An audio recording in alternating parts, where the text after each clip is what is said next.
Fin de espacio publicitario.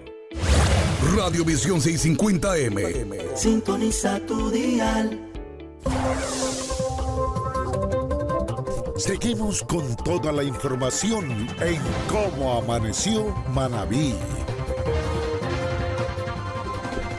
Iniciamos con Visión a la Verdad aquí en Cómo Amaneció Manabí. Le vamos a dar la bienvenida a Guillermo Andrade. Con él vamos a entender, a analizar cuál es el balance de la democracia en el país, cómo está el sistema de los partidos, cuáles son los desafíos que nos estamos enfrentando en el ámbito de la educación. Recordemos que la Asamblea Nacional hace poquísimos días cumplió 100 días, entonces necesitamos ir analizando cómo va de manera social esa autoevaluación de la democracia en nuestro país. Guillermo, un gustazo saludarte, bienvenido aquí a Radiovisión.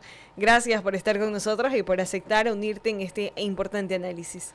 Bueno, buenos días con todos, con todas, agradecerles nuevamente el espacio, siempre para mí es muy grato venir aquí a la radio a conversar, creo que se tratan temas de bastante relevancia para la ciudad, la provincia y el país. Entonces, a ver, bueno, dentro de la pregunta inicial, creo yo que se tocan varios temas. La democracia como tal es un concepto bastante complejo, creo yo que definirlo como netamente un modelo de participación política o de administración de los recursos del pueblo sería insuficiente, pero yo siempre hablo, o cuando tratamos o tocamos el tema de la democracia, a mí siempre me gusta hablar de los índices, porque algo que no se pueda medir es algo que no se puede entender. Entonces, aquí yo quiero tocar principalmente dos índices que se han sacado en los últimos años, especialmente en el año 2023 y año 2024, los índices de la democracia, donde catalogan a la democracia ecuatoriana como una democracia híbrida. Usualmente, o antes mejor dicho, de que estos índices hayan replanteado sus conceptos, se hablaba de una democracia defectuosa, una democracia fallida, un estado fallido, se hablaba de este tipo de cuestiones, pero al día de hoy el Ecuador está catalogado dentro de los tipos de democracia como una democracia híbrida. ¿Y qué es una democracia híbrida? Una democracia híbrida básicamente es una democracia que tiene procesos electorales, ¿sí? Tiene una tendencia de reportes electorales, pero todavía cuenta con prácticas autoritarias, cuenta todavía con ciertos rasgos autoritarios que, bueno, pues algunos dirán que eso lo da la Constitución, porque nuestra Constitución es aparentemente hiperpresidencialista, que le da mucho poder al presidente, etcétera, etcétera, pero en realidad estos índices a nosotros nos han catalogado como esta democracia híbrida, más bien por cuestiones vinculadas a los últimos casos de corrupción de los últimos años y también a la creciente violencia que ocurrió en el país. Pero bueno, si nos queremos definir a nosotros como que, bueno, ¿qué democracia vive el Ecuador? Nosotros vivimos en una democracia híbrida. Bueno, y al hablar de esta democracia híbrida, Guillermo, que nos pone un nuevo término en debate y en análisis, ¿cómo está el rol de la Asamblea Nacional? En estos 100 días, vemos que la Asamblea está prácticamente teniendo una cercanía muy marcada hacia el Ejecutivo. Claro, bueno, en principio, bueno, nuestra asamblea, una asamblea unicameral, nosotros manejamos un parlamento unicameral, tenemos una sola cámara, nosotros contamos con 151 asambleístas que están divididos en 12 comisiones permanentes. Claramente va a tener una cercanía al Ejecutivo, en este caso al presidente, porque, pues bueno, la mayor cantidad de asambleístas, si los vemos en conteo individual, me parece que son 66, pertenecen o forman parte del partido del gobierno, ADN, ¿ya? Entonces, sumado a eso, otros asambleístas que si bien no pertenecen al partido, dan soporte o dan apoyo al gobierno. Esto obviamente le ha permitido, al tener esta mayoría, poder tratar temas cercanos a lo que el Ejecutivo ve como necesario para poder tener una mayor gobernabilidad dentro del país, desde el aspecto legislativo, obviamente.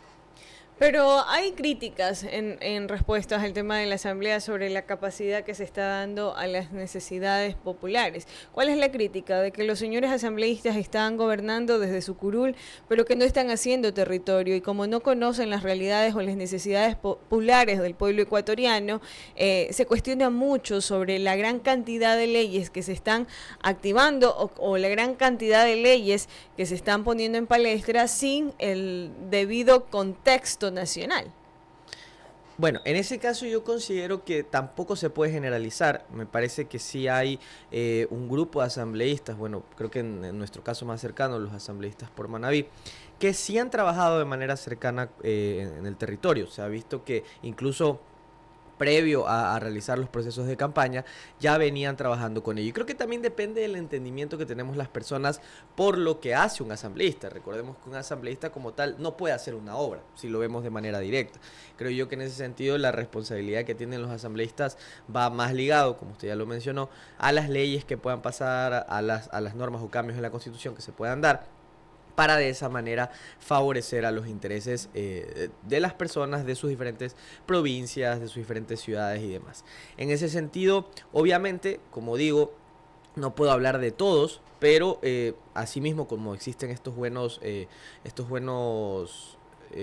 asambleístas, también existen asambleístas que ni siquiera han ido al pleno, que han tenido una carga de ausencias bastante alta y permisos. Entonces es un poco lo que a veces a las personas les hace considerar que esta asamblea no ha trabajado bien o que no tiene esta cercanía con las personas. Pero yo rescato, como les digo, el trabajo de sí, por ejemplo, hablo de nuestro caso, de los asambleístas de Manabí, por ejemplo, cuando hicieron el tema del trabajo de la revisión en los hospitales, que fueron puntualmente a diferentes zonas, o por ejemplo la cercanía que han tenido en atender otro tipo de necesidades dentro de los diferentes barrios y demás, creo yo que sí te han tenido una participación. Como les ¿Pero digo, están fiscalizando?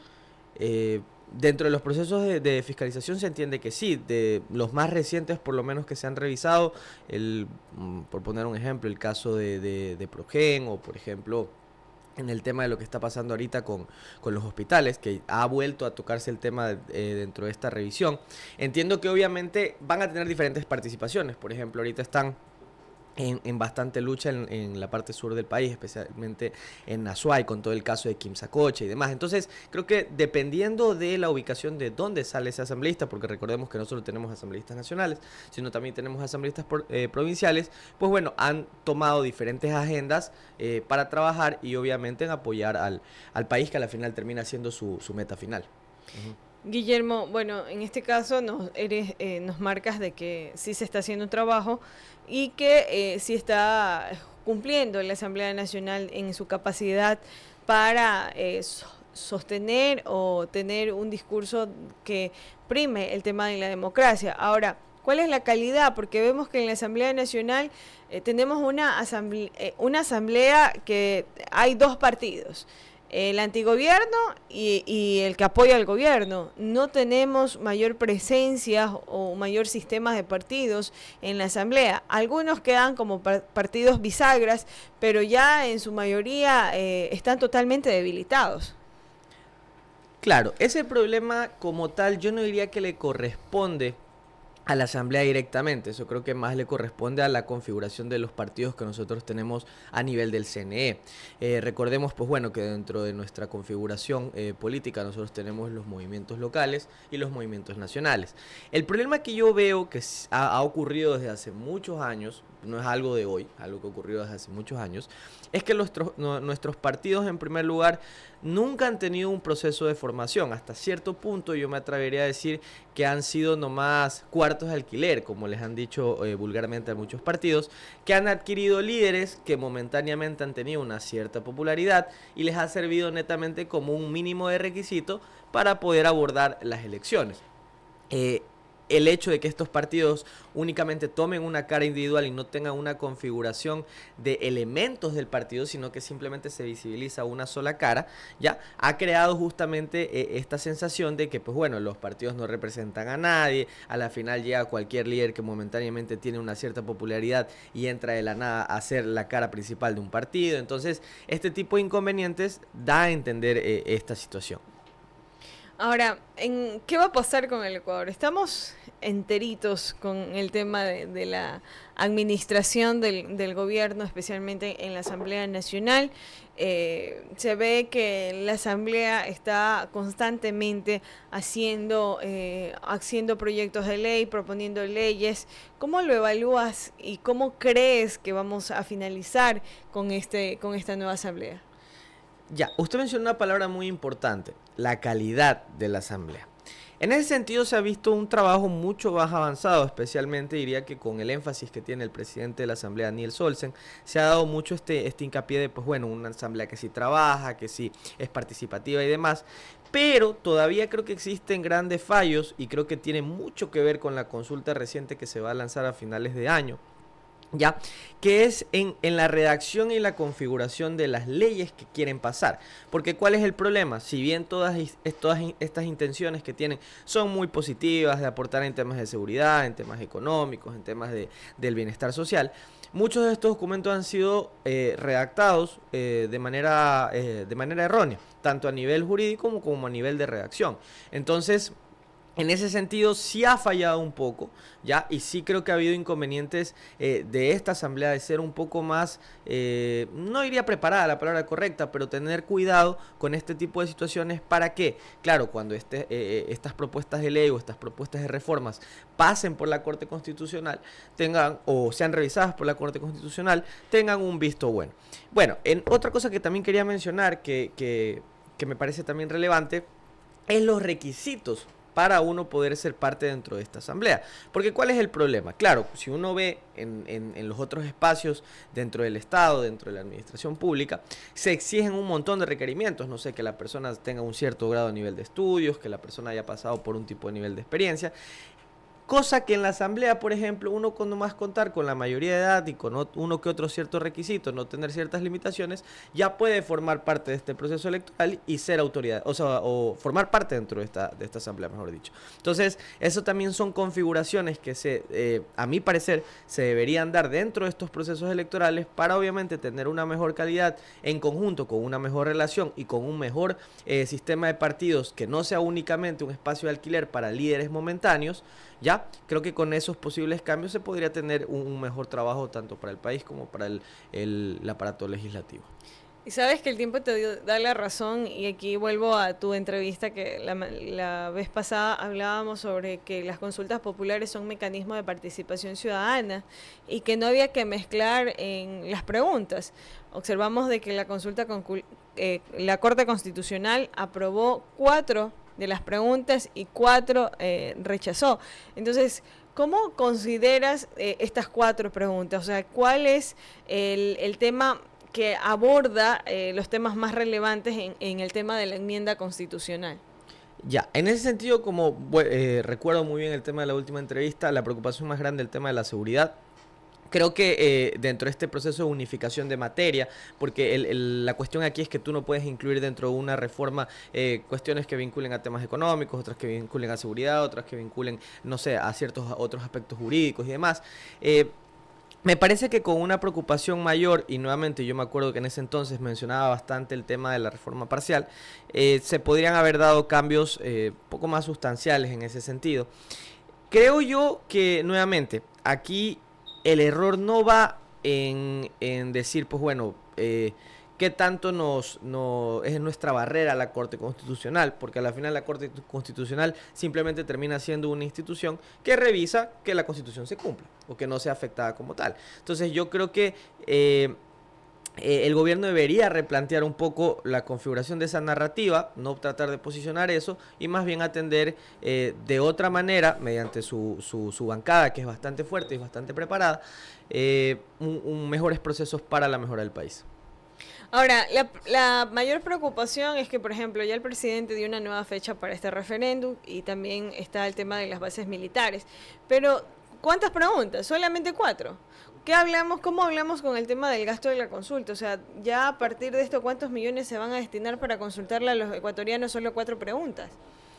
Sí, puede ser aparentemente un gasto innecesario, pero creo yo que dentro de los procesos de participación tienen que ser necesarios. Claro que, como les decía en ese entonces, si el presidente tiene la capacidad a nivel ejecutivo de poder realizar estos cambios profundos de mejor manera, no debería pasar por consulta. Creo que lo hace nuevamente como una intención de medir esa capacidad electoral que él tiene.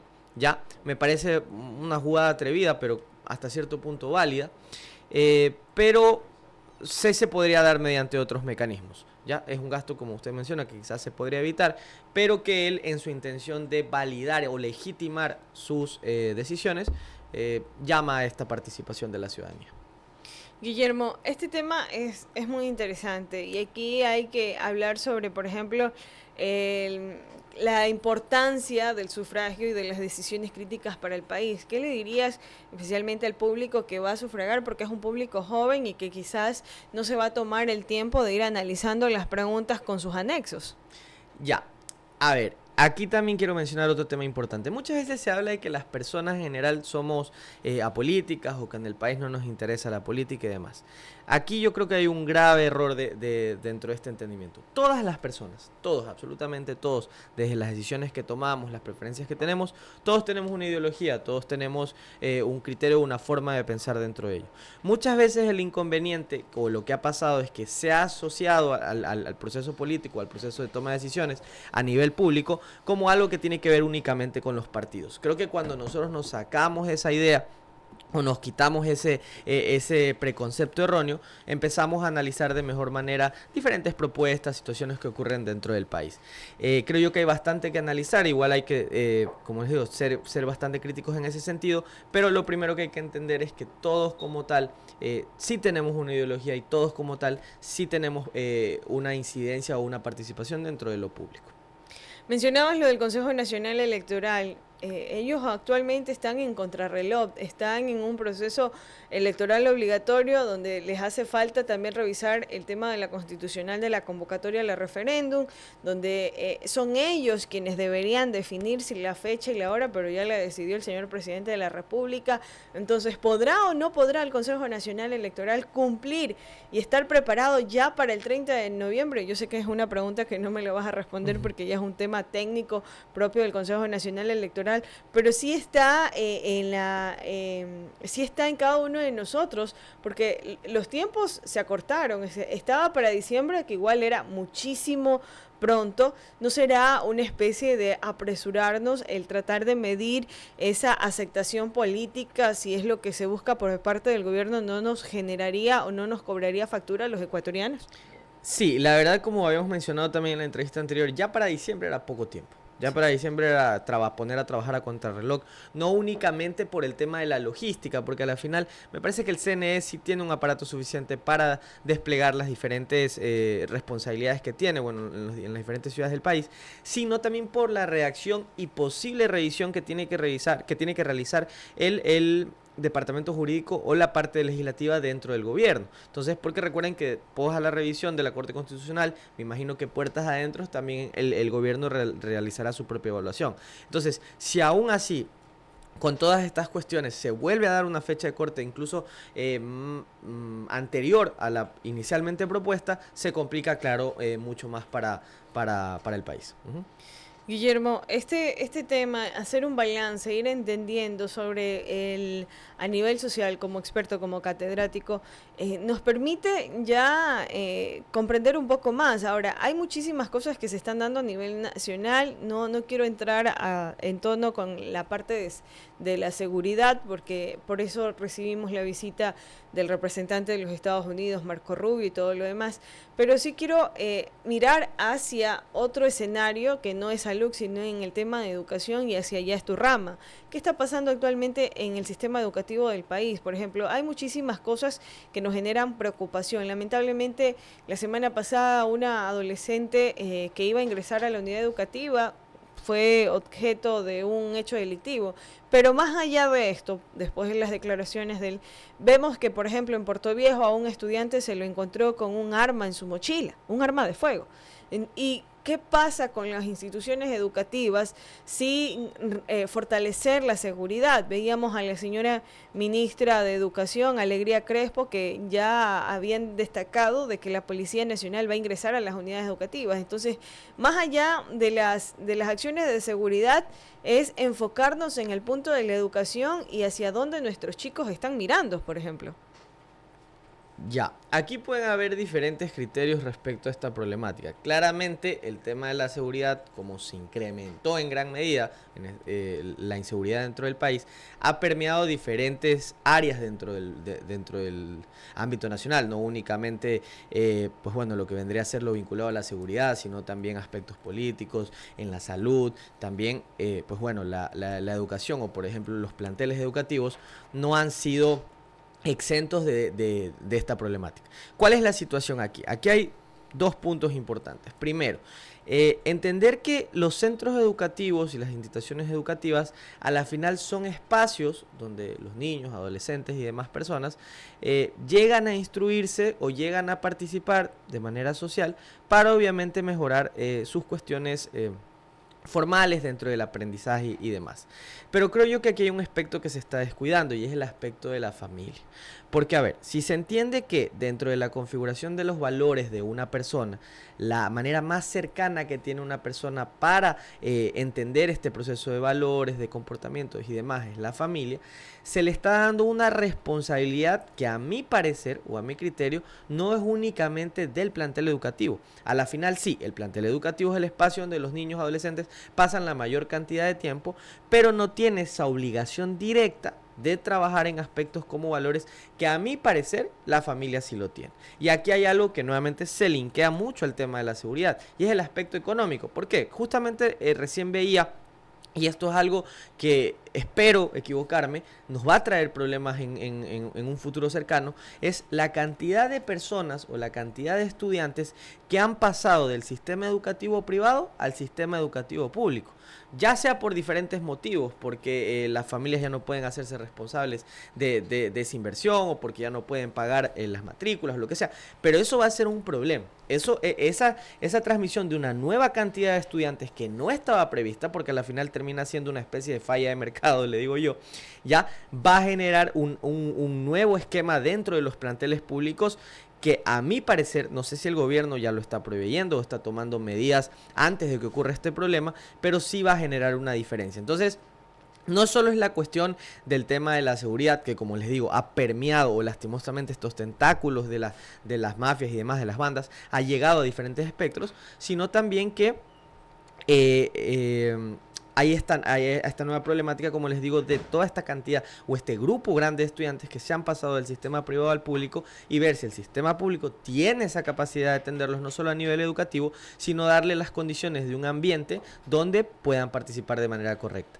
De ahí, respecto al último que mencionaba de la intervención policial, pues bueno, podemos poner un montón de policías en todos los planteles educativos, pero no seguimos atendiendo el problema de fondo, que es justamente esta libertad que tienen las bandas para moverse, el aspecto económico y nuevamente muy importante el rol que juega la familia dentro de la construcción inicial de valores de las personas. Aquí yo quiero preguntarte algo dentro de este tema. Se mencionaba también esa migración de estudiantes de la parte privada al sector público. ¿Será por la calidad educativa del sector público que existe esta migración o porque las condiciones económicas de los ecuatorianos cada día aprietan más y ya los padres no tienen los recursos para pagar unidades educativas privadas? Eso se debería evaluar, pero a mi parecer o a mi criterio inicial es claramente por una cuestión económica. Es claramente porque ya no hay el mismo flujo para poder tener, o estas familias consideran que dentro de todo el gasto que están haciendo, la inversión que están haciendo, no está justificada y por ende mueven de los planteles privados justamente al sector público. Guillermo, queremos agradecerte por participar con nosotros. Hicimos un análisis desde la Asamblea, el balance de la democracia, el sistema de los partidos, la consulta popular y finalizamos con los desafíos en educación. Muchísimas gracias por estar con nosotros. Muchas gracias, sí, y nuevamente para hacer un breve cierre, considerar tres aspectos. Recuerden que el tema de la democracia siempre medirlo a partir de índices. Este concepto de democracia híbrida es bastante interesante de leerlo. Segundo, creo que la participación de la Asamblea yo la calificaría hasta cierto punto como positiva. Se puede mejorar especialmente en la calidad de propuestas de cambios o de reformas que se realizan para que justamente no existan estos inconvenientes con la Corte Constitucional o con los órganos de revisión de estas propuestas. Y tercero, nuevamente en el aspecto de la educación, creo que sí hay que volver a mirar nuevamente al rol que juega la familia dentro de esta configuración de valores inicial y no descuidar a los nuevos retos que se vienen tanto para la educación pública como lo que está ocurriendo en los planteles privados. No solo únicamente a nivel de la seguridad, sino a nivel académico y a nivel de bienestar social. Muchas gracias. Muchísimas gracias a ti. Son las 7 de la mañana con 30 minutos y escuchábamos a Guillermo Andrade, catedrático y también experto en varios temas, que nos abre este análisis. Así que si usted quiere sumarse, también recuerde que lo puede hacer, nos puede escribir al 096-799-8870. Vamos a una brevísima pausa y volvemos con nuestro siguiente invitado.